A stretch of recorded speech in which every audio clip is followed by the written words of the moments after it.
strategically set. My name is Rena Sadoun, and on behalf of Women at Indeed, I would be very happy to welcome you guys all here. We'll get started with the panel in just a moment. I'd like to introduce our amazing speakers. So we've got Sara Ines Calderon from Musex, Deidre Harvego from Indeed, Jess Finnegan, also from Indeed, and Rebecca Gonzalez from, from Bridge Partners, as well as our amazing moderator and representative from AnitaB.org, Giselle Valenzuela Aldridge. And I'll hand it off to her.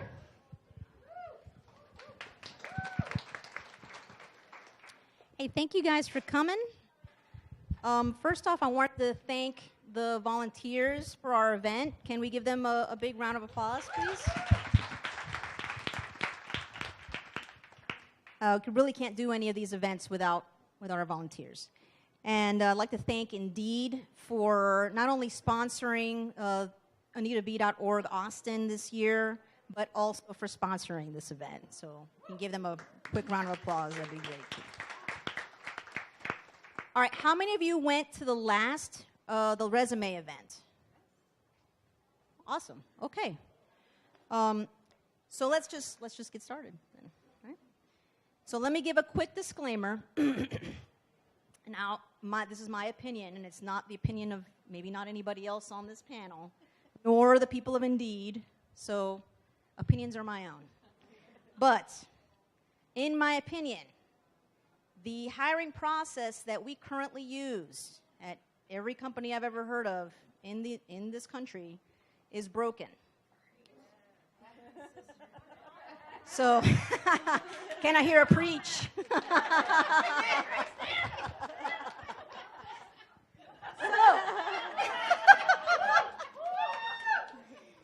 If the point of every hiring process is to hire the most qualified, the best candidate for every job, then I would say that it is failing. Now, I know a number of qualified candidates that struggle really hard to find a job, and that to me is proof enough that this is a process that's broken. If you look at it as a software system, which is how I kind of like to look at a lot of things, you know, you can see if you've been exposed to it long enough the points of failure. And what we're trying to accomplish with these events, you know, the resume one as well as this one, is to kind of let you, the audience, know where the points of failure are, as well as the workarounds that you can use. Because at the end of the day, I mean, you need your job yesterday, not whenever companies finally get around to fixing the system. So that's the goal. Hopefully we will accomplish that by the end of this event. And definitely come tell me afterwards if you don't think that we accomplished that or if you did think that we accomplished that. All right, so let's get to our questions. So the first question is around pre-interview research. What tips do you have as far as researching companies or the interviewers themselves? Besides a blanket, just go look on Google. Because if you're going to interview at a company like Microsoft or Facebook or Google, you're going to get back a lot of hits. You really need to know what, you got to sift for the gold nuggets out of that. So what can you tell us about what pertinent information people need to come with? Right. So, hi. Thank you guys for braving this lovely fall weather that we're having to be with us this evening. We appreciate you being here. So one of the things that I always mention is analyst documentation and analyst calls. So if there is a company that you are interested in and you want to know what the CEO cares about and what the board of directors care about, and you want to have that as part of your interview, if you want to prove that you know this company and there's a reason that you want to work for them, looking at those 10K filings, I know it sounds super exciting, and most of them really are, but you can find some really great nuggets. You can find where they're doing well. If you think you can help them get better at a certain thing, if you are in a certain technical skill set that you feel like they need, you can reference back their own documentation and say, well, I see in your 10K you're down in this part of the business, and this is where I want to work because I can help you do better, right? So 10K and analyst reports. Analysts, if you don't know about analyst calls, every company that is publicly traded has an analyst call. So this is, of course, publicly traded companies. It's not speaking to startups, but that's where I'll kind of I'll be in my lane there. So you can actually sit in on analyst calls as well, where the financial analysts ask them questions. So this is, once again, what's important, where they're doing well, where they're doing poorly. I highly recommend looking into that very specific documentation. Hi, everybody. I'm Jess. I work here at Indeed. What I would recommend is that a lot of you would be interviewing for technical roles, so looking at UX or software developer or QA, and really using that website, if it's a website or whatever it might be, and understanding it from that perspective. So if it's a UX role you're looking at, go use the site and understand what are some ways that they could improve the site from a user experience perspective. Maybe from a software perspective, understanding what is it that's behind the scenes, what languages are they using, what are some pitfalls in it. I know that whenever we're interviewing, we definitely look for people who know the product really well, have used it, understand it, can even make suggestions about it. Hi, I'm Deidre. I agree with everything they said. I would also add to it to look at what you can find out through different social networking. And so a couple of things. First, I would look at Glassdoor company reviews. They're our sister company. Indeed also has company reviews, and you can find out a lot about just what other people have put in there. And then I would go into LinkedIn, and I'd look for that company name and see if I know anybody who works for that company, or if I know anybody who's maybe 1 degree removed from somebody I'm connected with, and then just start talking to people and asking around. Hey, how's it going? Yeah, I agree with what everyone said, and I think just kind of extend it a little bit. Usually by the time you have an interview at a company, I think most of the time you get an agenda of the people that you'll be interviewing with, and at what times. You definitely got to go and stalk those people on the internet. Not just looking on their LinkedIn profiles, but also if they have a Twitter. Sometimes the Twitter is connected to their LinkedIn profile, and sometimes it's not. But being that thorough is actually really useful. I have an anecdote of somebody that I know that ended up finding the Twitter profile of the person that was a hiring manager, and they brought up a super random language, Haskell. They brought up Haskell because the person had tweeted about it, and the person had more confidence in their technical ability as a result of that conversation. Or you find out they have dogs, you can bring up dogs, and you can kind of start to be more personable that way as well. So definitely stalk them online. All right, we're going to research, not cyber stalking. Yeah. So we're going to start answering from your end this time. Okay. All right. So the next question is about what I call getting into the interview zone. All right. Do you have any tips for nervous candidates so that they look/feel confident for the interview? So I think one of the things that really helped me in feeling more confident was being prepared.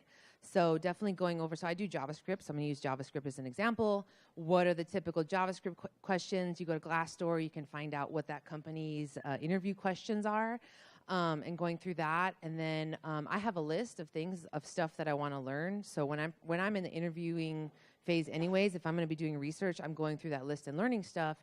And every time I do go to an interview, I'm dropping little tidbits about well, I was reading about service workers, and but then they're going to ask you a question that you don't know the answer to. So then you're going to add that to your list. And so the next time you have an interview, you're going to have that knowledge as well. And so just really kind of learning while you're preparing for the interview, I find really useful. And then also there's always the power stance, which if y'all don't know what that is, I can do a demo. But you want to do a demo? Usually there's a sound accompanied in my mind that I'm not doing.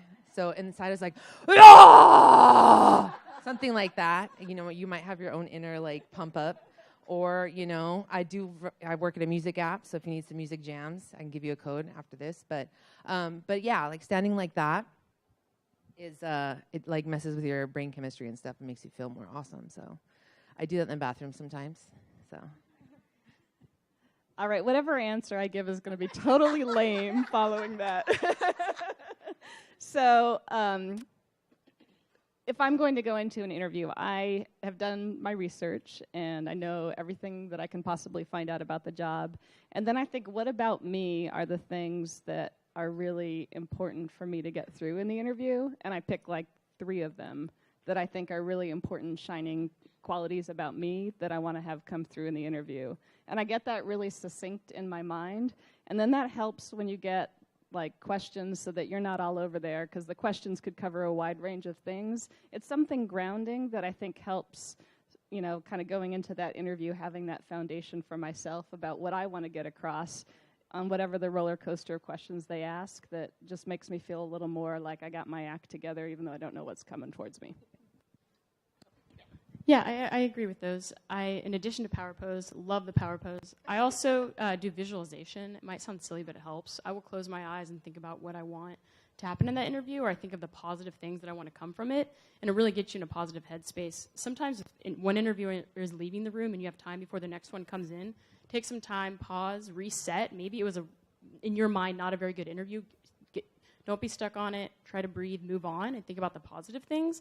Maybe even make a list of the positive things that you want to be focusing on throughout the interview and just keep going back to those. I would say I even do that like in daily life, right? Like before going into a big meeting or something, like what are the positive things I want to think about? And that's what I focus on. The last thing I want to bring up, these are all amazing points, is when you go into any interview, you are representing yourself, first and foremost, and no one expects you to know everything, okay? If an interviewer asks you a question that you absolutely have no idea what the answer to that question is, don't BS. Don't make something up. I think we really psych ourselves out because we think we need to be perfect. We think we need to know all the answers, and that's where a lot of our lack of confidence comes. If that person sitting across the table from you expects you to know every answer to every question, first of all, they're not human. And then don't worry about it, because they're clearly not a real person. So just, you know who you are, right? This should not be something that makes or breaks you as a person. So what if it's a bad interview?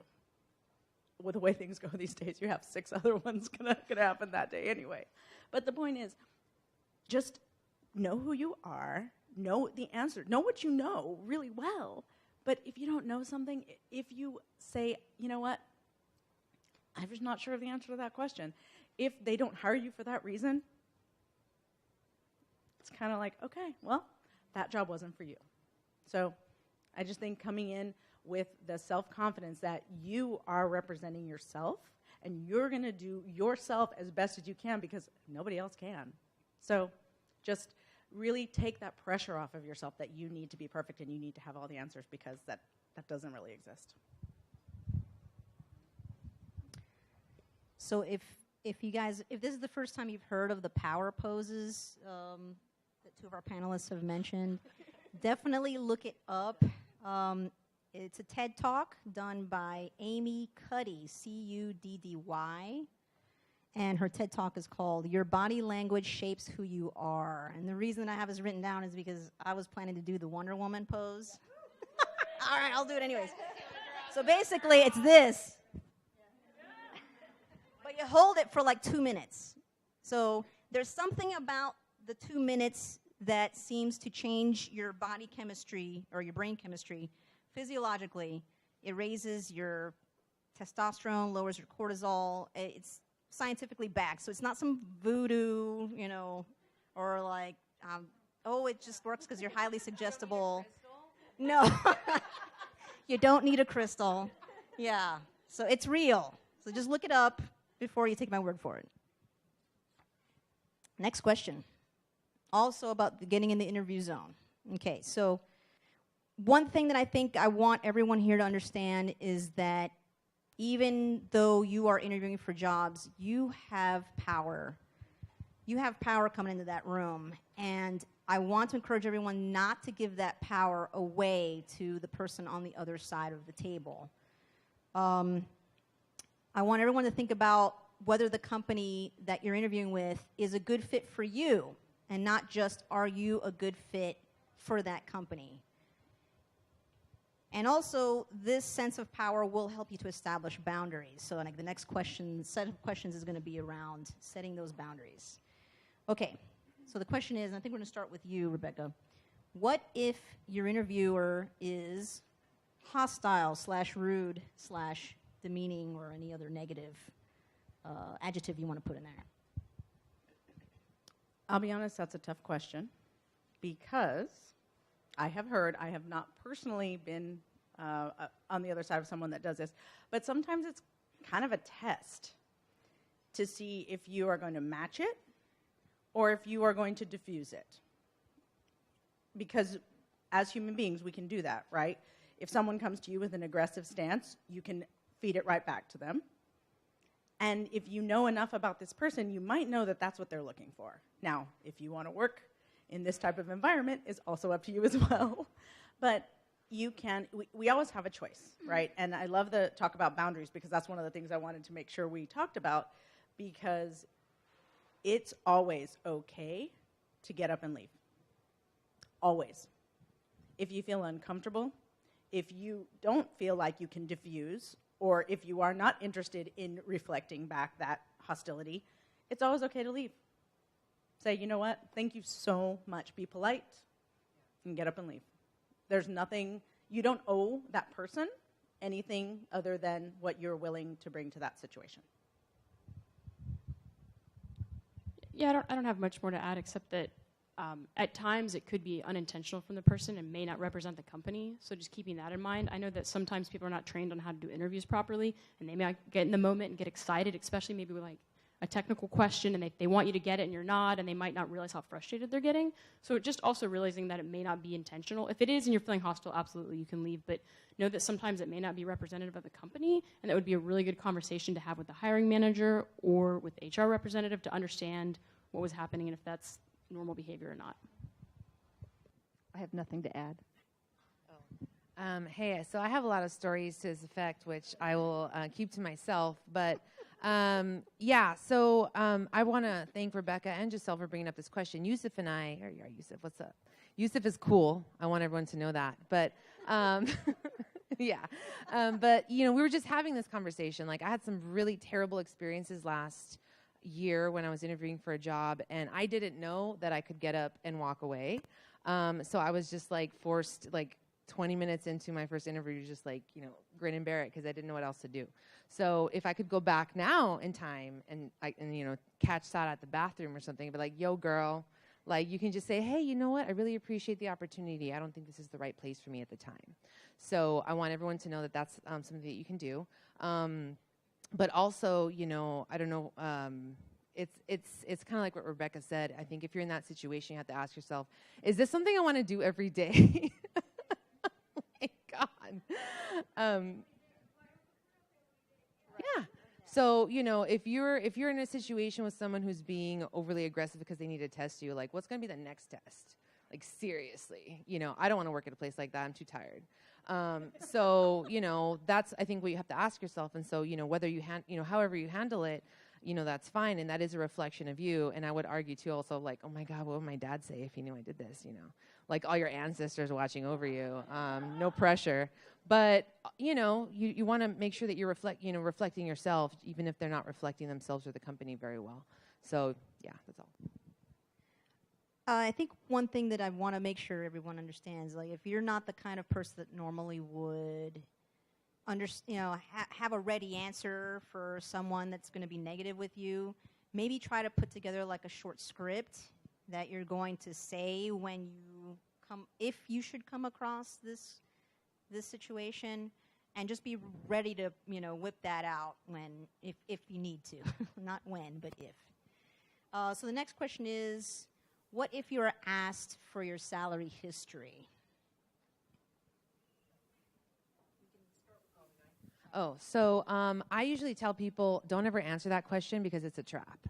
So in California, for example, I think it's illegal now. You can't ask that. And I think in terms of negotiations, what I usually tell people who, you know, don't want to share that is, you know, well, you know, my current employer doesn't want me to say, which, you know, that's kind of like not real. But, you know, if you don't want to say, you don't have to say, right? usually the way that I do that, I turn it back and be like, well, what's the range of this position? Or what does this position pay?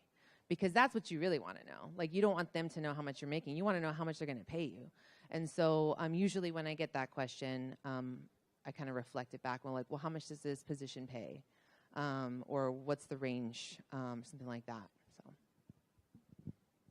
I agree. I would also, prior to going into the discussions, have in mind what range I was looking for, and perhaps just turn it around and say, this is what I'm looking for. Is that something that you can meet? Yeah, I agree completely. Just saying what your expectations are without going back into salary history, I think it's a trap as well. And one thing I'll bring up is I'm a consultant and I hire consultants. So that is a less taboo conversation with me and my consultants because I have a budget for a project. So in my situation, and it's a little different, right? Because it's generally a consultant that currently works for my company or is a 1099 that I'm bringing in to work on a project.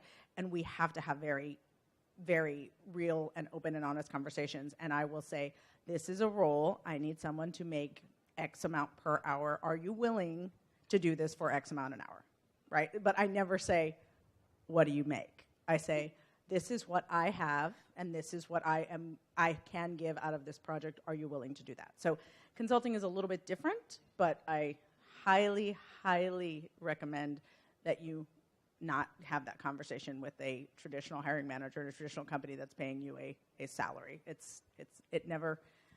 You never come out winning. So general, I don't know, knowledge, I guess, is that if you do end up giving a number to a hiring manager, basically what they're going to do is just give you 10 to 15% more than what that number is. And if you're already being underpaid, which is the case for a lot of women, then you're basically just putting yourself in the hole further. So that's why I would recommend, to Rebecca's point, if you're going for a traditional FTE, full-time employee role, it would be better for you just not to have that conversation until the interview process is over and they've decided that they want you. So at that point, you're at the negotiation table, and then you can have these kinds of conversations. But I would never say, this is what I've made in the past. I would say, this is what I want to make. So definitely come in understanding what your range should be, and always go for the higher end of that range. As far as consulting goes, what I really love about it is the fact that everybody's up front with the money. You need to know what amount an hour you're going to make, and they will ask you up front. And everything's okay because everybody's kind of got all their cards on the table. Not so much with the FTE situation, though. So just beware. Next question. We're going to start with Rebecca this time. So what if you are asked invasive / illegal questions like, for example, family / marital status, nationality, gender, religion, and age? And these are all illegal questions to ask on an interview, anywhere. First of all, make sure you know what is not kosher. I mean, there is the standard rules, right? What is legal and illegal to ask you.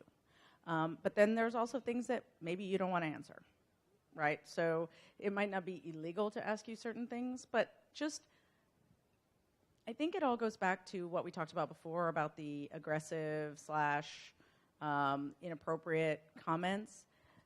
Knowing that you are there of your own volition and you can leave if you're not comfortable. Having that conversation, it was brought up before, talk to the HR representative. They're the ones that are probably would follow up with you.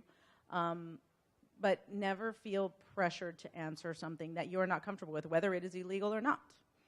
Right? Just knowing, and to Sada's point, sometimes we don't even think, oh yeah, I don't have to be here. Right? So I think it's very similar to the earlier conversation, in my opinion. I have nothing to add.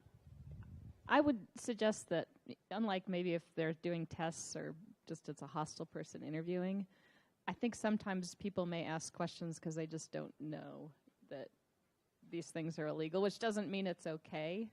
I would probably be a little nicer in my response if somebody asked me an illegal question than I would be if somebody was being a jerk. So, I'd be more gracious and, not make them feel bad, because if it was intentional and they just didn't know better and maybe they were asking like questions like one might ask at a dinner party to get to know you and make you feel more comfortable, they just, don't have it be something that you can't get past in the interview if it genuinely was just a mistake. The only thing I'll add is to your point earlier, I think when you go into, especially if we have any career switchers here, I'm a career switcher. I used to be a newspaper reporter back when we used to get our news from paper. And then I did a few other things, and now I'm a software developer. But, that was really difficult for people to understand when I started finding a job. So, like, before you go into any interview, whether it's technical or not, you need to have, like, if you're a career switcher, what your story is. If you, kind of know, you have to have ahead of time, what is your limit, right? Like, I know I have limits now from bad experiences and then what are you going to say? Hey, you know what? Thank you so much for this opportunity. I don't think this is going to work out. Like, and I think likewise, if someone's going to ask you a question, or what are you going to say when someone asks you a question you don't want to answer? I think for me it would be like, hey, I'd rather not say, but thanks for asking, or something like that. I think it's going to, I know when I was doing I was interviewing for like 2 months straight. You get pretty good at having canned responses, and I think it's good to have a canned response just in case. Then you don't have to think about it because you know what you're going to say. So.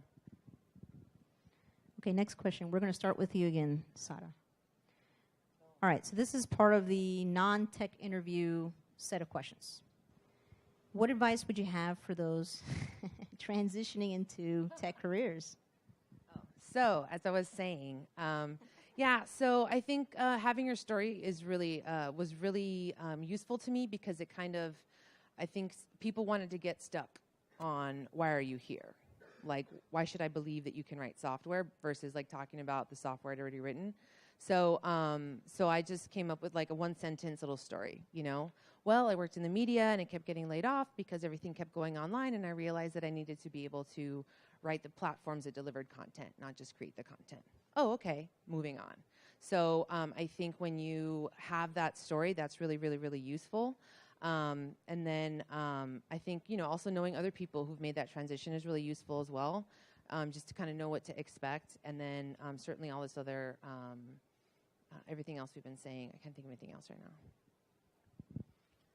I think if you're transitioning careers, that's totally cool. Everybody makes a decision who's in tech at one point to pursue that career, and your story is yours. And, don't be ashamed of it. Believe in it and have that come through. Yeah, I would say networking is really important, understanding other people in the roles that you can learn from, understand how they got there.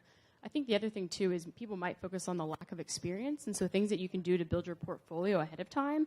Maybe you go work on writing your own site or a blog or whatever it is that you're interested in, so that you have that portfolio to share with people. That way it shows you have the interest, you have something to show for it. The other thing that is helpful is if it's not a traditional, maybe you don't have a CS degree, or maybe you didn't do a boot camp or something like that, go take courses. They're everywhere. They're online. Go take them. Tell people about them. Show that you have the interest. I think a lot of people want to know that the passion is there, and if you're taking the time and putting it in, then it shows that you have that. And I think a general rule of thumb is problem solving, right? So take your experience and reflect it into that technical role, even though it's not necessarily very technical. I came from news as well. I was on the TV side of news, and when I went into tech, they said, wow, you can write? I said, yeah, I can. I can put words together on all kinds of platforms. And they also were interested in the fact that I had deadlines. I knew about deadlines. They were like, how are you with deadlines? I said, how many? They said, what do you mean? I said, how many in a day? They were like, one deadline a week. I was like, oh, that's so funny, one deadline a week. I worked on 4 deadlines a day. So you take your own experience and look at it. And I was very fortunate to have someone look at my resume and understand that, and that doesn't happen. It doesn't happen a lot. So understand what you're good at and reflect them into the new space that you're going into. I just want to plus one that actually was on a podcast this week, and she asked me the same question. And that's what I said, too, is like I've worked with people who used to be accountants, who used to be production managers, who used to be in retail, and they all have skills that are applicable in technology. So, you know, don't sell yourself short. If you are making that career transition, you do have applicable skills to tech. Maybe, you know, you make a list and, like, you know, think about them in your head or whatever, put them on your resume. But don't sell yourself short. You do have skills that are applicable in tech. So. All right, next question. Again, about the non-technical interview. So a lot of interview questions are set up to answer questions that weren't directly asked. In other words, if the interview is trying to find out, is this person a good team player, they're not going to come and say, are you a good team player? What they're going to ask you is something like, tell me about a time you worked on a team. And they'll wait to see whether you answer in I, me, or if you talk about how your team actually, if it was a we effort. So what are your favorite questions that are like these, that are kind of revealing without coming across directly? So they take all shapes and forms. The other one that I personally have not been asked this question, but I know it is asked, is people ask you, tell me about a person that you helped, someone that you've impacted in your life. If you say things like, well, at my last company, the CEO came to talk to me every time he had a big decision. Now, that means that you are not a giver. That means that you are someone that looks to importance and you don't care about the people below you. If you say, there was, in my last department, there was this kid who I tutored, who I saw, you know, waiting for the bus, and I helped him out. So it's like if you help someone that is way super important, then you're not a really giving team player type of person. If you help someone that is not important, that reflects positively on you. So it's kind of the same as the teamwork question, but it's like, tell me about someone that you helped. Yeah, so there's a fly. I interview a lot of managers for manager positions, and one of the things I like to look for is their humbleness or humility. And so I ask often, every time, what is one thing you're working on to develop yourself? And there's always some canned answer. And I say, okay, great, what else? And then they have to think about it. And then what else? Like, I go digging deeper than most people would to understand what are the layers that they're really working on and getting past that canned response. Or if the canned response is time management. Okay, great, well, tell me about a time you applied that. How did that help? How did that improve your team? And then another thing I often ask is about, you know, how they measure their success as a manager. And that's a really good response. Is it through their team? Is it by themselves? Is it how do you measure your success is an interesting way to just understand somebody's humility or if they're a team player or not. I'd like to ask, tell me about a time that you solved a problem and then in hindsight you wished you'd gone about it a different way. It can bring out humility. It can also, be just a way to show somebody's thought process that we don't always do everything right the first time.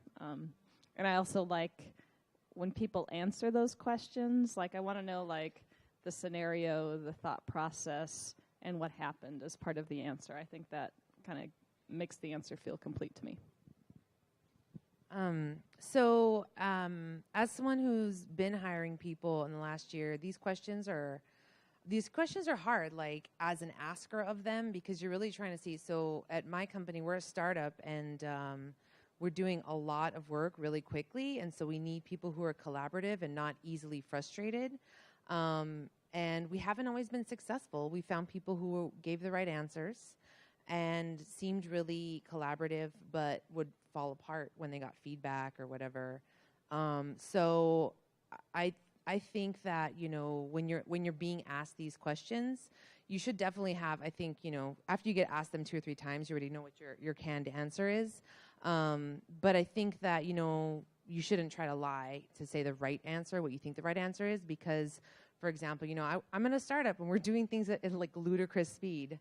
Anybody who gets a Spaceballs reference. But, it's insane. We did server-side pagination this week. So, that's not going to be for everybody. I think some people like the idea of a startup, but actually working a startup is not romantic. It's just a lot of work.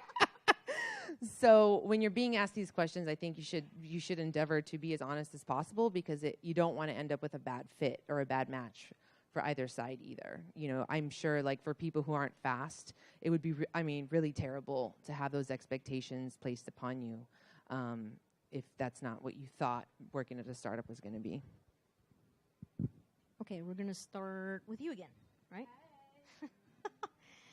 So the next set of questions is going to be around kind of answers to tough questions, okay? So best way to answer questions around employment gaps. Those are rough. I've definitely had some of those. But I think, you know, reflecting on some of the things that we've said here, usually what I tell people is, you know, just if you're an engineer, keep coding, keep pushing stuff to GitHub, and say that you've been working on, make it sound like you've been working on contracts. So, you know, I actually do have a business entity that I contracted out of last year when I was between jobs, so I was able to explain that. And, you know, other people, I say, hey, like, if you want to build this website for me, I'll give you $200. And then you could say you've been contracting. So I think that, you know, it's believable and it's true, you know, say you've been working on projects and contracts. The other thing is, wait, I forgot what I was going to say. But yeah, so that's worked for me. I think employment gaps are more common than they used to be. So I'm like, as a person who interviews, they don't really scare me. I think it's more, you know, it's probably 50-50 that people have them, and I don't actually even ask about it anymore. But if you do get asked, like, you know, talk about what you did. and you probably, like, you know, maybe we're watching like TV for part of it, but like, you know, like the answer's not, you know, I watched every Netflix series for a year and a half, but, you know, because you did something else, and just talk about that. Yeah, I'm probably in the non-common category. I don't look at resumes at all, actually, when I interview people. I just want to know how they are and present in front of me. I've never asked about one, so I don't have a good response to this. Except if I did, I'd want people to tell me. I'm sure there's a good reason. I was taking care of a family member, or I just couldn't find work. Well, I mean, that's fine. I have sympathy for you. It wouldn't bother me personally. As someone who talks to consultants and talks to people that are looking to go into consulting, I see a lot of employment gaps. It doesn't bother me as a hiring manager personally, because I empathize. I mean, I have been very fortunate to have been working, and there was a time when I did I did not have a job. I decided to consult for myself for a brief period, and that was my explanation for that. But I do run into a lot of moms that go raise kids for 5-10 years, and a lot of them are embarrassed about it, and they apologize. And what I always tell them is, don't apologize. If it's a mom, if it's dad, if it's anybody that takes time off to build your family, raise your kids, raise alpacas in Peru, I don't care, right? Whatever you're doing, you know, there's an explanation for it. And whether it's, you know, I just wasn't feeling like doing what I did before. I'm switching careers. I'm learning. You know, I think it's just more important to show that you're progressing and you're being cognizant of what you're doing. And if it was, you know, I couldn't find work, then that's fine. I mean, I think we're moving to a place where that is not as taboo or as something that you have to address as much as we used to. That's good to hear. Okay, best way to answer questions around short job stints, or the job hopper question. So I don't think it's a problem if it's 1 or 2 short stints. I think when me personally, this is of course my opinion, if I saw you on a resume doing that 5 or 6 times, I'd be like, what's going on here? But then I would have that kind of conversation. It wouldn't keep me from talking to someone, but I would talk to them and say, what's going on? Don't get me wrong. I have had some really bad jobs that I wanted to leave in 6 months, but I didn't, because I am stubborn and I do not give up. But eventually I do. But that's the thing. I think there's a lot of different reasons that we leave jobs. People going to startups, I've seen this a lot. Oh, I thought it'd be so great to be at a startup, and then 3 months later, they're like, what did I do? So I think there's, just like everything, there's an explanation. Be honest, it wasn't a right fit. It was this, it was that, it was whatever it was, right? But I think having your answer and explaining what that is. I would say if it happened a lot, if you were at a job a year for the last 20 years or a job every 6 months for the last 20 years, probably an issue. Maybe you should look inside. But, yeah. I've been here 11 years. Should I go looking? Just joking. You clearly have a problem. Yeah, I know. I do. Yeah, agree with that. And then I also would add, being honest about why you left, that can actually reveal to the employer what you value. And a lot of times it may be in line with what they value. So, for example, we interview people in Seattle that are leaving companies there for certain reasons. And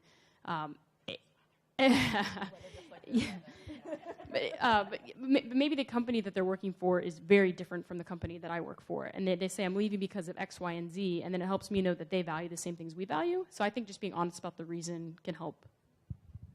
I have nothing to add. I think so. I've been working with meetups and women, primarily women, trying to get into technology for the last few years. And I find that depending on your level of experience, you can be varying degrees of honest, and I mean overly honest, right? When I was saying earlier about not making it seem like you don't have work, it's because if you're trying to find a job, people already have reasons not to hire you because you don't have experience, and so you don't want to seem even more unemployable. And I think that this is another reason, right? I know. So I worked in the media and I got laid off a lot.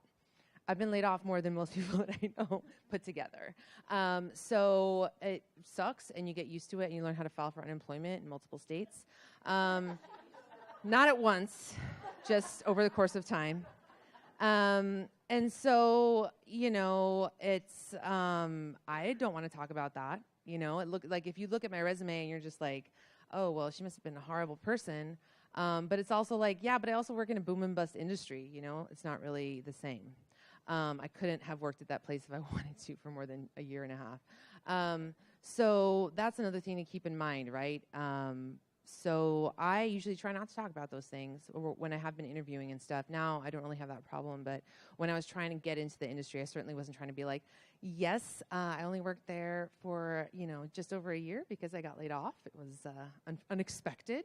I'm not really trying to bring that stuff up. So usually I kind of, I think a theme of this conversation has been like, know what you're going to say about yourself when you go into this interview and guide that conversation. When these uncomfortable things come up or things that you don't really want to discuss in great detail, like know what you're trying to communicate and what story you're trying to tell them about yourself and how you're the candidate for this job.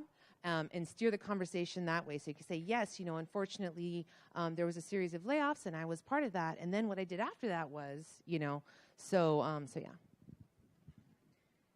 So the last time I was laid off, that was a while back. But what I learned from that experience was, just as Sada said, to kind of I learned to have like a positive version of what happened. Because the question will inevitably, or at least used to come, why are you no longer at this company?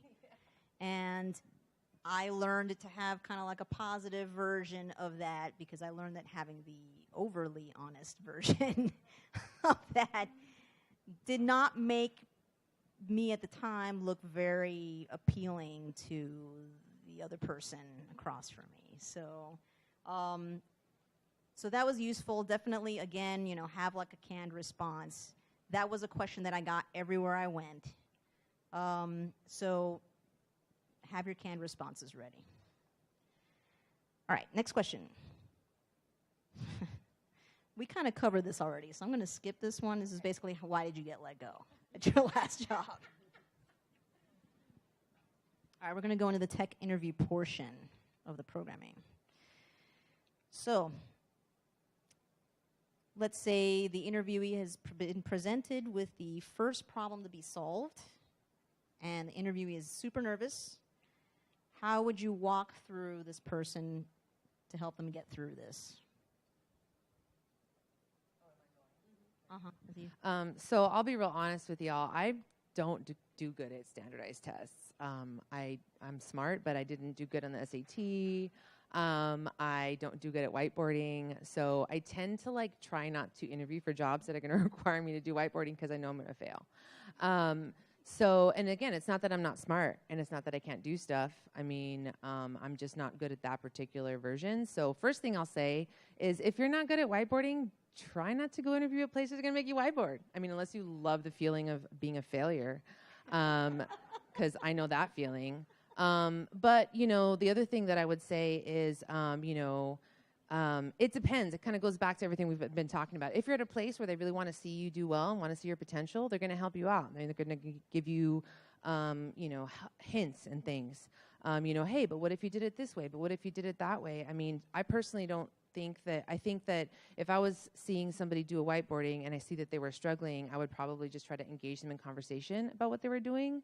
And if they weren't able to engage in conversation, I'd say, would you rather work on it overnight and send it to me in the morning? Because you're really, if you're, this broken interview system, if you're really trying to gauge whether or not they can do the work, expecting somebody to do a whiteboard problem or nothing isn't really a good way of ascertaining that, in my opinion. So what I would say is the change starts with you. You get to decide, if you want to interview for those types of jobs. And then if you are in there, you can also ask questions. You can ask for help. Can I clarify this? Am I understanding this correctly? Basically you have agency and you can ask those questions. And if you're the person assisting in that interview, you also have agency and you can interject and offer advice as well. Yeah, I will kind of double down on the ask questions. And I actually, if I'm interviewing somebody, them asking questions in general is a positive thing. And that also helps form the opinion that I have of that person that, to clarify, because I may not have asked the question in a very clear way. Or it could be open-ended, or it could be an even better solution or answer that they come up with as a result of answering questions. And then the other thing to think about, especially if you're the nervous person about to whiteboard and not realizing you got into one of those interviews or not, don't forget that you got this far and they're investing time in you because they think you have something to offer, and you're there and they're using their own time. The interviewers are using their own time in order to kind of explore where this is going to go. They're not there to prove you suck. They're there to see what you can do, and don't forget that, and ask those questions and kind of get to that answer with them, because they're part of wanting you to be successful. Yeah, I think that what a lot of interviewers are looking for ability to learn. I don't think that you can ask a technical question, expect anybody to give the answer immediately right away. That would be impossible. That rarely happens. That would take 5 minutes, right? The point is it's an exercise. You go through it together. So know that whatever the technical interview is, that pause, say, hey, I think this is what you're asking. Is this correct? Take your time. Don't rush through it. I think when people are thoughtful about it and ask questions, that shows that they're really thinking it through. Then absolutely ask questions. When people don't ask questions, it's maybe I didn't communicate it well, or actually, do you even is it, keep asking, is this what you're looking for? Am I at the right level of detail? Because the other thing too is some interviewers want really high level, some want really detailed. And if you don't get that sweet spot for what they want, that you could just not be doing very well in their eyes. So asking what level of detail they want, even asking, if it's writing code, do you want me to write test cases? Even just asking all those sorts of things is helpful, so that you understand what they're looking for, and they'll tell you. I don't have anything to add to that. I support all of their answers. General +1. Okay, so we're going to ask one last question because we're running out of time here. What question would impress you? Well, this is in the section of questions for the interviewer. What question would impress you during this part of the interview? During the technical part of the interview? And this is at the end when you say to them, do you have any questions for me? And the interviewee says, yes, I do. And they ask you a question. I think what always impresses me after the whole interview process is, first of all, that an interviewee has questions is super impressive, because I most often get to a point where people don't have any questions. They are just there to answer my questions. And if you don't have questions for the interviewer, you're just here to accept these things. You don't have anything that you don't really have skin in the game, right? So I want thoughtful questions about who. For me specifically, it's my client. Like, what are they looking for? You know, what are they looking for? Why did they hire you? When people ask me why you have this job and why you got hired, that's really impressive to me. But I always think in general, reflecting it back and having questions, because you would be surprised how many people don't have questions at the end of the interview. I think there's two things that impress me. One is people who have clearly been curious throughout the day and ask questions based on their day. So they see something or they learn something, they want to know more about it. That shows a genuine curiosity in the role and the company.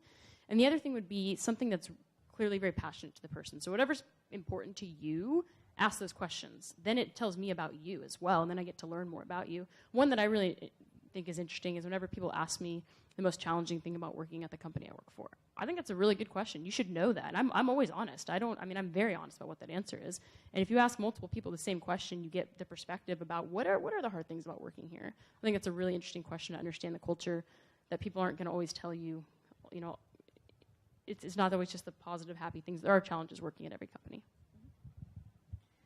+1 on those answers, and then I would add to it, if somebody asks a question about what we talked about in the interview, that's really meaningful to me. And it could be anywhere from, like, you know, we did this whiteboarding exercise, like, why is that kind of technology something that is important in this role? Or, you know, you asked this question about X, and, you know, something that you can bring back that you're thinking not just about the answers to the questions, but the reason on, you know, why the company or interviewer is interested in the answers to those from you. That's good. I like that. Yeah. So to Rebecca's point, when, you know, so I work at a company of 5 people. So I'm the one that does all of the screening. So if I'm having like 4 conversations, you know, on the phone with somebody in a day, I am, you know, writing down what they say, but I'm going to remember off the top of my head the person that asked me the really poignant answer. And actually, Chris is here from Austin Coding Academy, and we're working with one of his folks right now. And I still remember, you know, Corey asked me really good questions at the end of the screening. I was like, that guy has some real, like, thoughtful, insightful questions and some actual stuff that was really what, like, made me think, yeah, I'm going to call him back, you know? So that's really awesome. And, you know, the questions in this particular example were, you know, again, to y'all's points, where they were like, so we're going to be using this technology, and, like, what are the features we're going to be building, or how many other people are going to be on the team, or, like, you know, those kinds of, like, okay, so I'm going to be coming in and I'm going to work on this, and then what happens? Like, what's the future? Like, those are the questions that I like, because they're the ones that make me think, like, man, this person's really put some thought into this, you know, and this person's, like, really trying to picture themselves there. So those are usually the kind of questions I ask, too, like, how many more, you're going to hire me, how many other people are coming in? Or is this the, you know, are we going to be working on this project, working on another project? Are we going to be building something new? Are we going to be building on existing technology? That kind of stuff. So Can I just add one really quick thing? It is totally fine, by the way, to have a list of prepared questions, get them out at the end. Totally fine. Just wanted to make that point. I actually appreciate when people do that. Just when you ask them, you know, ask them with some emotion or passion, right? So it's not just like, you know, that would be all I would add. Yeah. So I have a question that I like to ask at the end of interviews, and I call it my closing question because it kind of closes the sale. So what I ask is, were there any answers to your questions that I gave that give you pause or make you think that I'm not a good fit for this role? And what that does is it gives you a last chance to kind of redeem your position. If there's some kind of answer that you gave somewhere in the interview where the interviewer is thinking, ugh, you know, I can't believe, you know, that doesn't sound like a good fit for this role, this gives you a last chance to kind of redeem your position and see if what you say will then kind of bring you back into the mix. And it's pretty effective. So if there's anything that you come away with, I hope that was the gold nugget So we have time for a few questions, maybe not that many as much as I would have liked, but please, let me give you guys the microphone, and you guys can start asking questions of the panelists.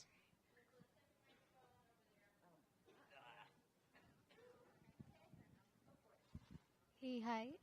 My question is that you said that we get to know who all are going to interview us. So, does it leave a negative impact if I stalk their LinkedIn profile a day before interview? I always thought it might give a negative impact, so. I get stalked all the time. It's fine. It's totally fine. It shows that you did your research and you know who's coming into the room. I have one more question. Like, by the end of the day, we are always curious to know by when can we hear back about the response. Is it okay to ask the HR? Okay. You can ask the last person interviewing you. You can ask HR, the hiring manager. Absolutely. Yes, sorry. We discussed about like interviewer asking you what you know. So can we ask them to explain to you? Let's say I do not know something, some abbreviation, I'm not aware of it. But if they explain to you what they are, you might know. Yeah. So is it okay to ask them to explain to you? Definitely. Okay, cool. Anybody else on this side? She's standing up. Giselle, she's standing up. Can we just get her? Over here. Yeah, you go ahead. Go ahead, Claire. Okay. It wasn't on, sorry. Okay, so I have a question for pre-interview. So say I applied to this position, I think I'm a decent fit, but I don't know anyone in this company, and it's like a big company, and I don't want to go on Indeed or LinkedIn and be like, hiring manager at so-and-so, and like, oh, hey, I applied a week ago, like I wanted to follow up. Would you suggest any more pointed way to get into that company, other than, oh, well, I spammed everyone I could find on LinkedIn for this position? I'll be honest, people don't do that as often as you think. I've gotten maybe two. I got a letter sent here to Indeed with me, the hiring manager, and then I got one response via LinkedIn. It does not happen that often. I think that's totally fine if you want to do that. There's no guarantee you'll get a response. But if people reach out and take that extra effort, I actually think that's a positive. I think the other thing would be, I know it's hard, but if you know people at the company, absolutely. But feel comfortable reaching out to hiring managers. What's the worst that could happen? So let me add to that, if I may. So on LinkedIn, you can do a search on a company, and then it'll bring back people that are within your network, and it'll even show you like the degree of separation. So you can, more than likely, if you have a big enough network, you will have somebody in your network that works at a particular company here in town. And then what you do is you message that person, and then hopefully try to get that person to contact, like Jess. But I will also let you know that there are recruiters from these companies on LinkedIn, and they are open to hearing from you. Oh, I know. They don't stop sending messages to Right. everyone I know. Right. So I mean, if you find, and a lot of times when they're posted on LinkedIn, they tell you exactly who posted it. That's their job. Mm-hmm. Their job is to hear from you. So if all else fails, and if you feel like, okay, I'm only going to message one person at that company, message a recruiter, message someone in HR. That's their job. I would say also, if you're doing that, to be really clear, hey, I'm really excited about your company and I want to work here. Not like, hey, you want to get coffee because you seem like a nice person. Like, use it as an opportunity to sell your interest, which is a positive in my view. Thank you. How accurate, can you hear me? Okay. How accurate do you think Salary.com is? No idea. Yeah. It's hard. So I work in, I'm using a technology that's relatively new.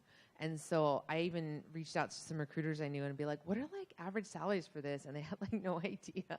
So I think when you're working in an industry that's changing a lot and new, so things like DevOps weren't around, even a handful of years ago as they are today. So it's kind of hard. So I think it's a good starting point, but I think you also need to get, what is that called? Anecdotal evidence. Yeah.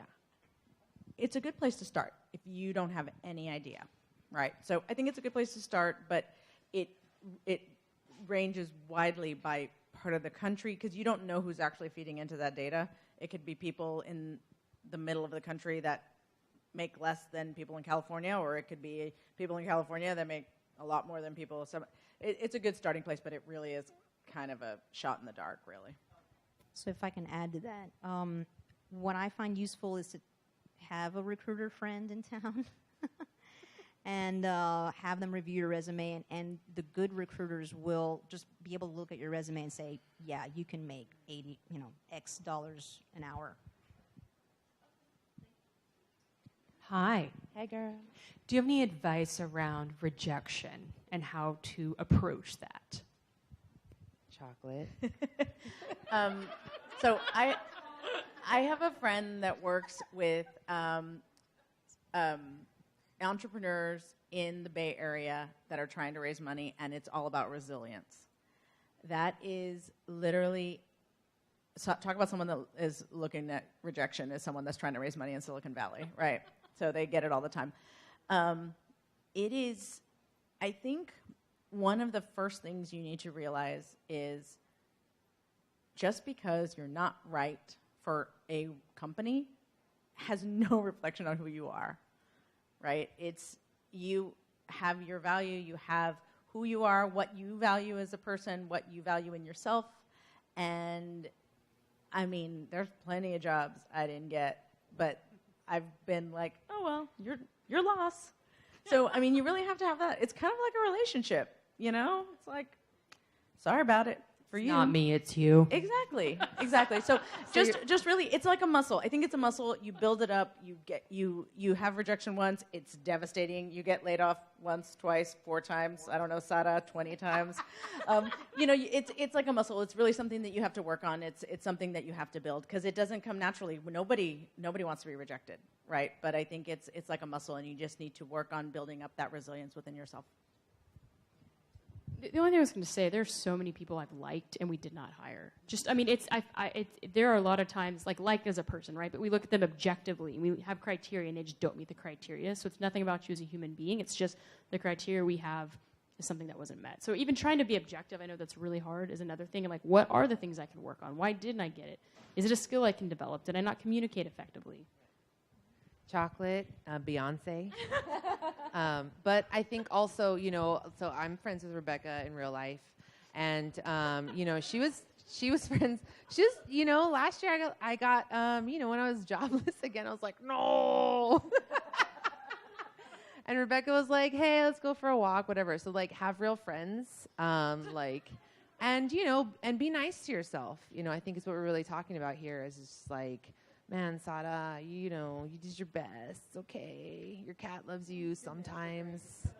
So I think but that's really actually advice I give people a lot, which is like, you have to believe in yourself and you have to like yourself, because believe me, there's plenty of rejection in this industry for you, especially if you're a woman or a person of color. So if you don't believe in yourself coming out the gate, like, man, I don't know what to tell you. Like, I can't change the world for you, So going into this process, I think before you even start, you have to be like, yo, what's up? If that's Beyonce, or, you want some other music suggestions that I mentioned, but definitely be kind to yourself, because, like I said, not everyone else is going to be.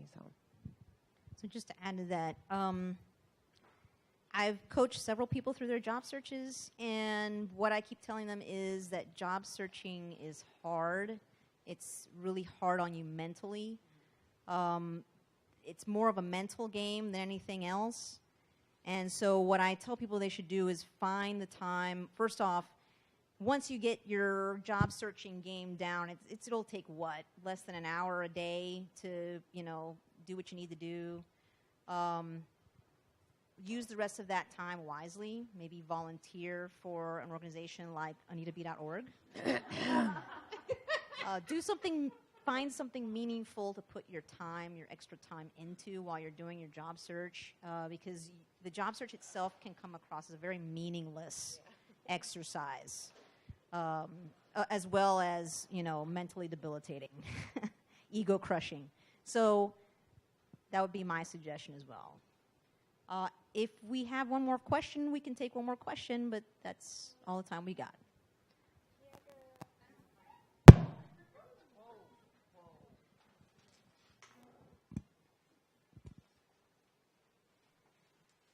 Okay, I was just going to ask, I think in tech especially, we can be very detail-oriented people. And you look at a job description and maybe you don't tick all the boxes. And I know several people, including myself, who are hesitant to apply for jobs when you don't meet every single qualification. So my question is kind of like, at which point does drive or passion kind of overcome the maybe some lacking of what you tick in the job description that's posted? Oh, here. Thank you. I would just say that if you have the passion and drive, then the company you're looking for would want that and not the years of experience. That's my short answer.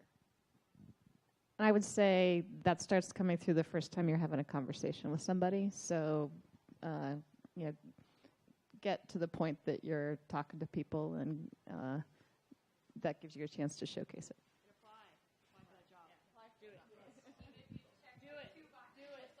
Yeah, I think I've seen statistics that say like men will apply for jobs where they meet 60% of the criteria, but it takes women 80%. Whatever, science, who knows? But yeah. So first of all, if you really want that job, you should do it. And secondly, I mean, I've been hiring people who've never worked anywhere before, and they've built our push notification system. They built our API.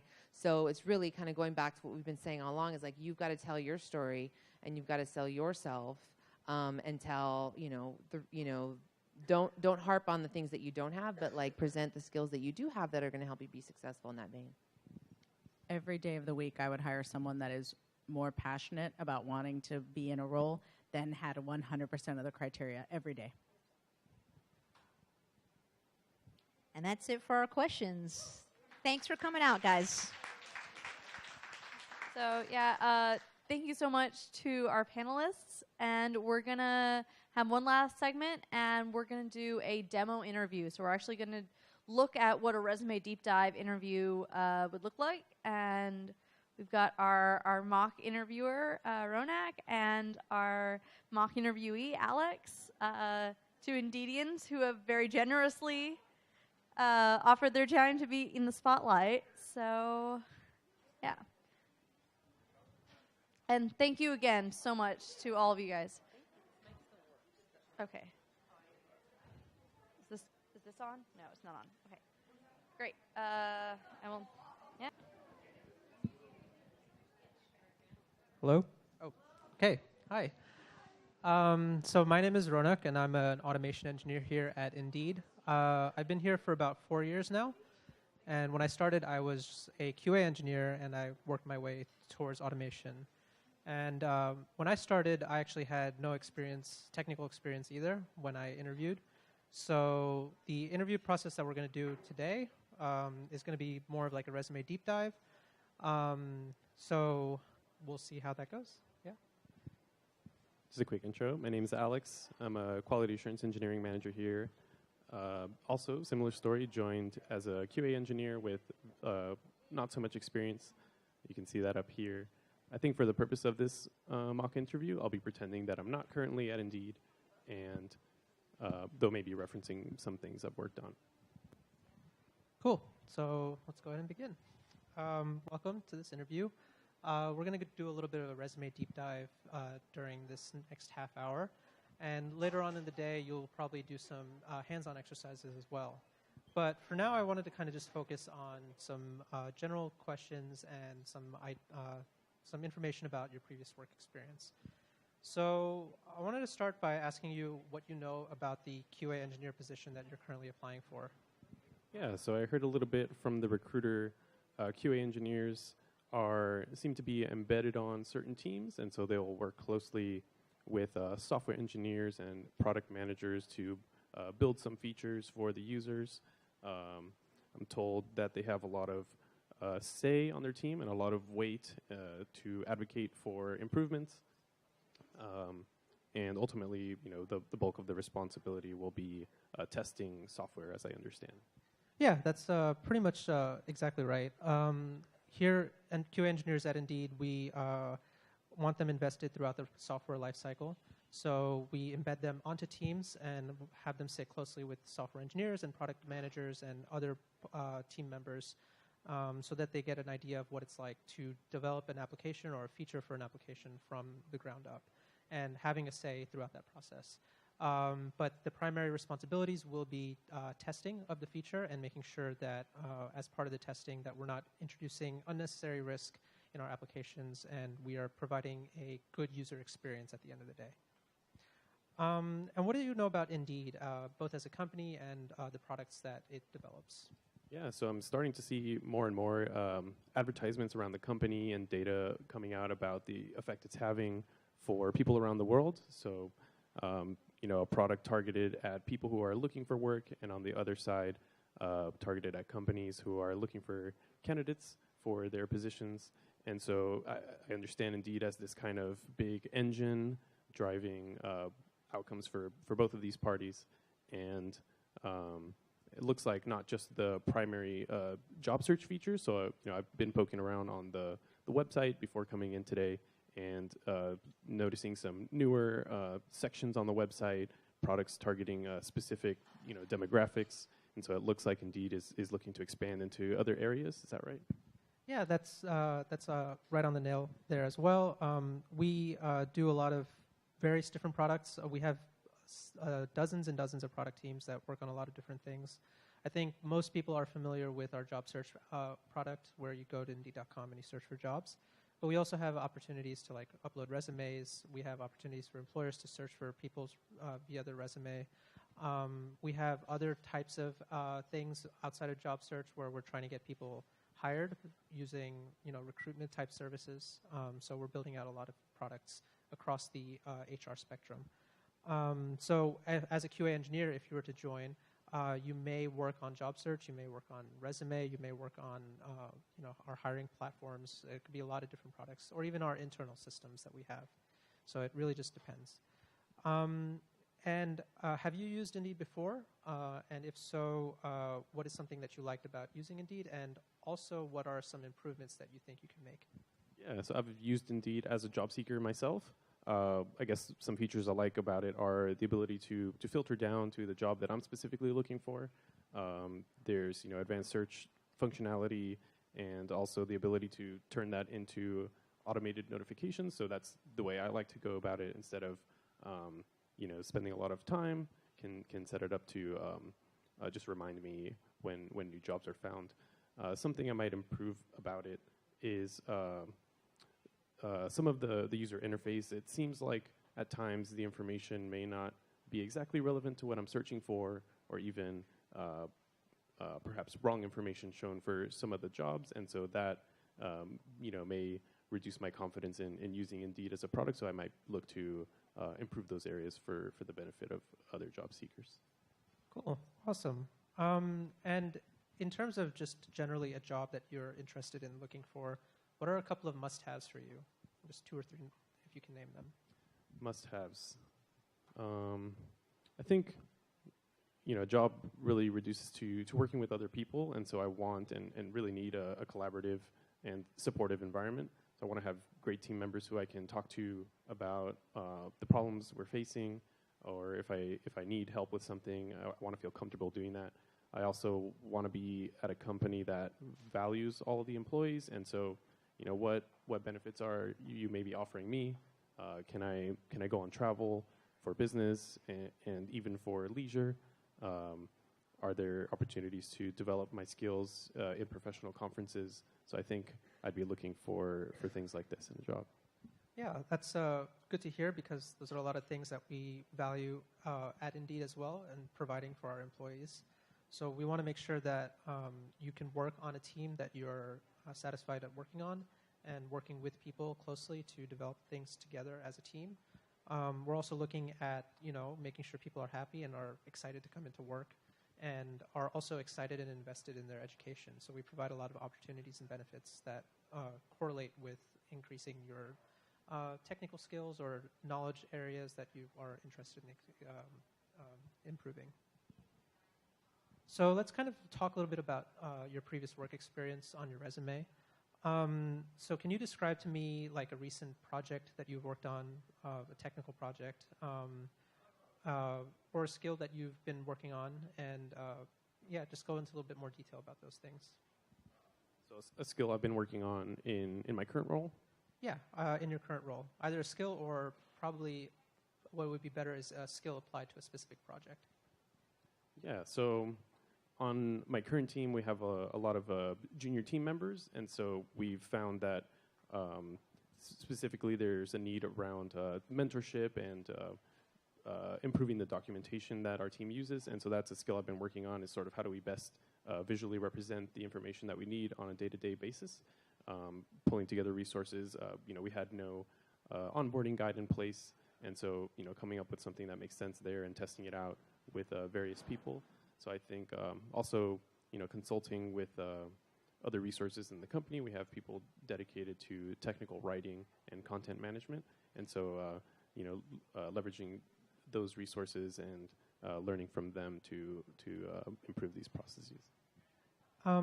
So how are you measuring success or failure in this project that you're working on?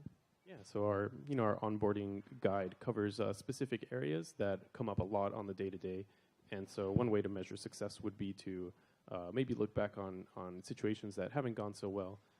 If we encounter defects in the software or general process breakdowns, we can point to or try to correlate that to areas that people are supposed to know about or receive training on, and ask ourselves, maybe this training didn't cover a specific case, and that's what led to problems.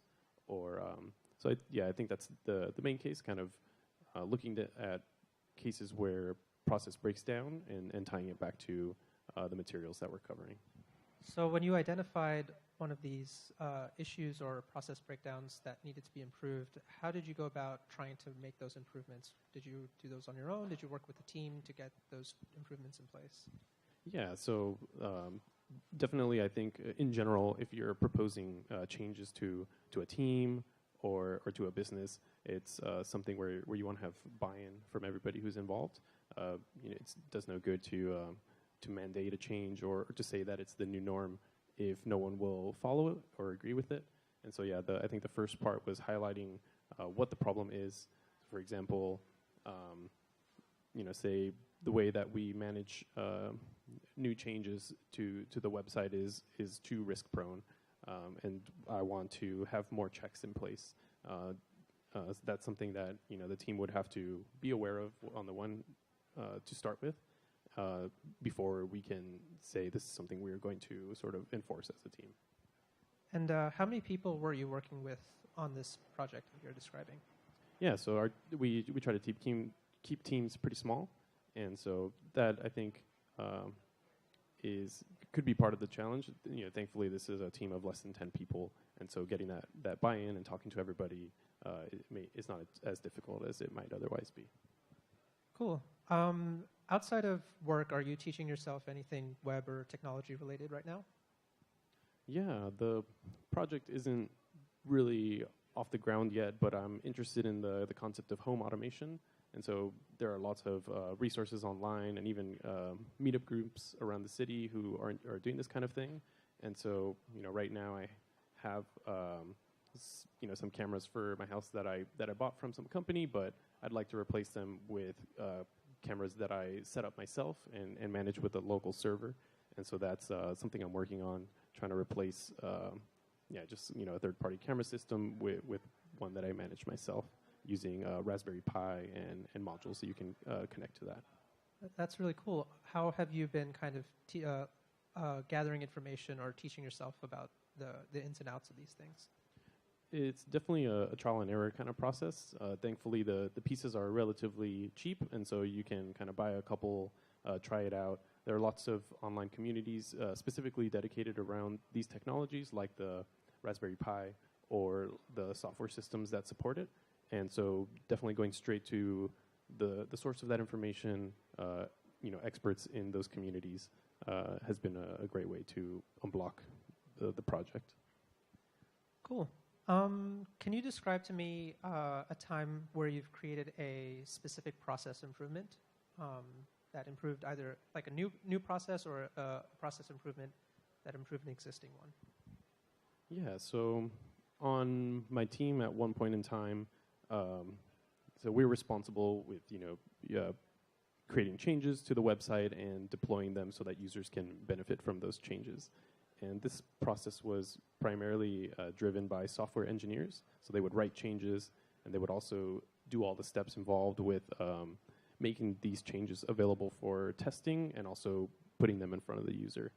And so I proposed a change where, specifically because we had cases where software engineers were not wholly invested in this process and not always making changes available for me, the QA, and others on my team, we inverted that model and said, QA can be responsible for this part where we make the work available for ourselves.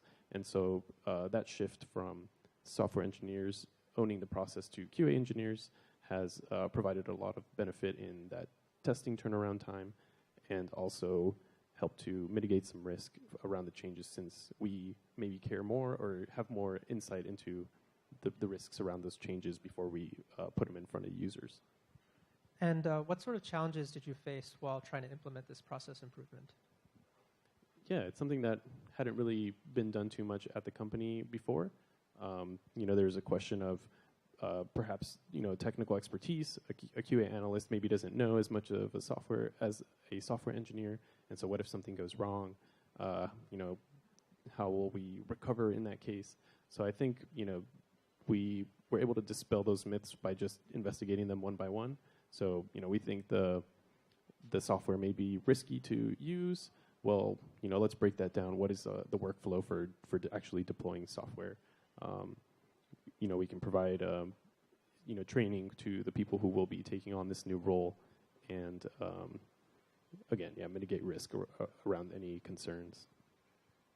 If you were to implement this process improvement differently, based on the knowledge that you have now, what are some changes that you would have made? Yeah, that last bit I mentioned actually wasn't implemented all the way through, providing the really solid onboarding and training for those who are involved. It was more of an ad hoc process. You're interested, so let's put you on the rotation and you'll learn sort of as a trial by fire. Instead, I think what I would have done is invest more time, maybe even get others to help put together that documentation if it was too much for me to do alone, but having a stronger support structure in place. Cool. And in terms of your previous work experience, have you done any kind of mentorship in your past work? Yeah, I think it's come up in pretty much every role I've had so far. The earliest role that I had was as a student fundraising, as a student fundraiser at a call center at my school, and I transitioned into a supervisor position in that role. And so the mentorship took form as helping people to understand why we're making these phone calls for fundraising, and trying to develop funds for research and development at the school, working with them on strategies for leading those phone calls in a later position while doing research at my school. Also had a chance to really learn processes around testing different materials in material science, and since I was the first one to learn some of these things, I had the opportunity to go ahead and teach graduate students who had to conduct their own experiments. Did you face any challenges with trying to teach your mentees, and what sort of challenges did you face? Yeah, something I've learned is just how different learning styles and preferences can be.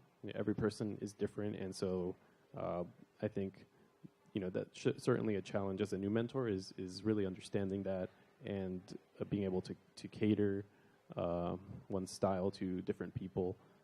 So yeah, definitely a learning experience and still working on that. But yeah, I'd call that out as a growth area. Cool. And in all of your work experience that you've had so far, what is the thing that you have been most proud to work on, or an accomplishment that you're most proud of? That is a toughie. Pretending that I do work at Indeed again. I think, yeah, having the chance to work on a product that benefits the lives of so many people, almost no matter what that product is, in itself is extremely rewarding. Was that the question? I'm not sure. Yeah, that's about right. What sorts of work-related tasks do you not really enjoy doing? It can be tough at times to provide constructive feedback for somebody. I think it's definitely important and has to happen, but it's not something that I particularly enjoy. Again, I also haven't had to, for example, let people know that they're doing so poorly that we may need to let them go or something like that. That would be a task that I never really want to do. And if you had to do some sort of tasks that you don't really enjoy doing, how do you kind of prepare yourself in order to do those tasks? I think probably just revisiting the reason why that task needs to happen, or what the business implication is, or the impact on humans that it will have. So I think in a job capacity, I have to tie it back to kind of what is the reason for this to happen and the benefit or perceived benefit for the business. So there's a broader question I want to ask, but I want to ask the more specific version of this question. As a QA engineer, you're tasked with testing features or testing releases and making sure that they are ready for production. How do you know when you feel like you've tested a feature well enough? Yeah, that's hard because I think it's easy to fall into the trap where you can do more and more and, oh, wait, but I haven't tested a certain combination, or, yeah, just what if I missed something? I think it's important to have agreement with the team and even, with higher-ups potentially around what is our risk tolerance as a company, as a product team. What are we okay with? What do we expect to be reasonable for a person to do? And so I think, codifying these things as processes and also having a blameless culture where if something goes wrong, you attribute it to a process failure as opposed to an individual failure. And so I think that helps to, would kind of reduce the time needed or for it to be clear when I'm done with my role. Yeah, I really like what you said towards the end there, which is, we don't want to blame people. We want to figure out what the process failure was and try and improve that. That's what we try to do here at Indeed as well. Excellent. And the broader question was, how do you know when you're done with your work for the day? Done for the day. I think, do any of my teammates need something from me? Is there anything that if I don't do it now will cause significant damage or inefficiency? Those are the things that come to mind. Working on prioritization and trying to pick out what can wait until tomorrow, and what must be done now. Yeah, no, I appreciate the answer of making sure that you're not impacting others on your team. That's really important, definitely, especially working in a team environment. I guess now just sort of general questions, why are you interested in this QA position and why Indeed? QA is really great. I think for me, it's ensuring that there's a human element still in software development. It can be easy to think of this all as just technology problems, but at the end of the day, we're trying to make this for people, and I think QA has a great role and place in ensuring that happens. I like to break systems down, analyze them, get to learn about everything that's going on, and I think QA again has that opportunity. I really like Indeed, like I mentioned earlier, for its impact on the world. I think given the state of the world of technology and automation, everything that's going on, I couldn't imagine spending time on some kind of product that benefits only a few people or that negatively affects people. And so I need to be in a place where I can have that kind of impact. Cool. I hope we can provide that. As a last few minutes that we have left, do you have any questions for me? Don't be like me and have questions prepared. I guess, what are the kind of biggest challenges that your company is facing right now that you think somebody in this role can have a real impact on? Yeah, Indeed is growing rapidly as of right now, and we definitely are experiencing those growing pains. You know, we have offices around various time zones, so we're always trying to make sure that we can have teams that are working on opposite sides of the world, be able to communicate and facilitate development faster in between those teams.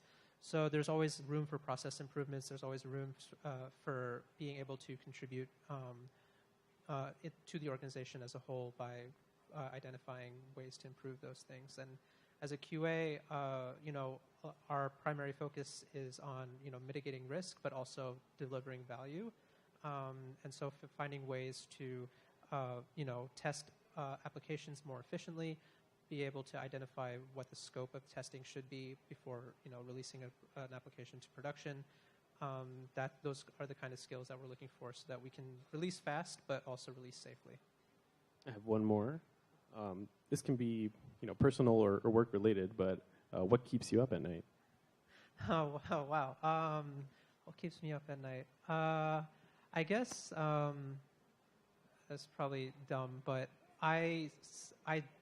when I'm working on a really challenging problem, as an automation engineer, I have some code that I need to automate, or some feature that I need to automate with code.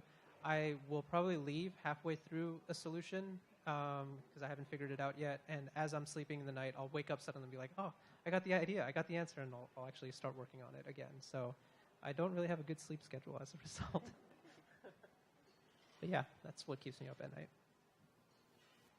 All right, I think that's it.